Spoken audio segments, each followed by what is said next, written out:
Is mis Aoife Beatty agus tá mis go le raon dáin smaointe seanbhre. Smaointe seanbhre. Is siomí cór a thur an síolda, ó bhí ma begus ág. Nuair bhíne marí ó haca te, gan stocaí is gan brág. Is siomí áhrú a tháinig mé, neall rudaí mar ba ré.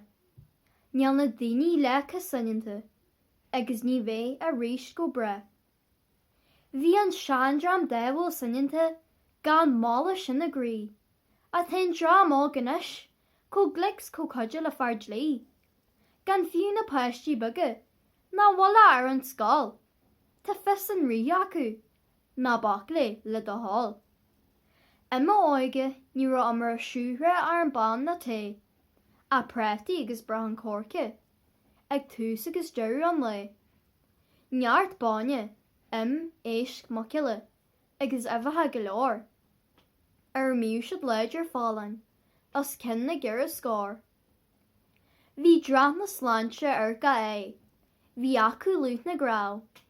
Bhí siad scéfa scéalta scafanta, le cúis cos agus lá.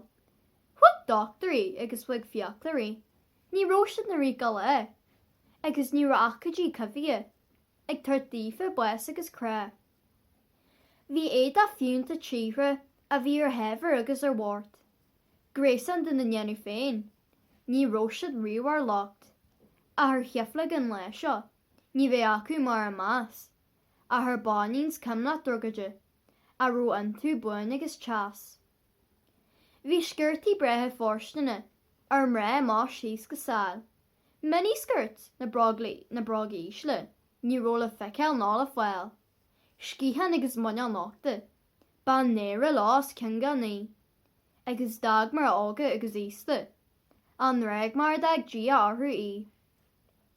Bhí an nGaeilge blasta milis, ag ga péiste feras mré. Or an bhilse, scialta finiachta, bhí acu bhí. Seanna mar I nGaeilge, a hlonú siad an léir. Bhí na daoine méil mácanta, ja bhésa eile go léir. Níl an seandram siúlta fada ar gasca héasca beá. A míle inis ní rathir bonú ág, gan gléis marciaach de bhéh lá. Cinn le luair agus céire a dhéanú gríthe dún go bre, a hanis le hála agus le heflis, tá níthe mar an le. Is séime látha sílis go mar an brethú sésta lom.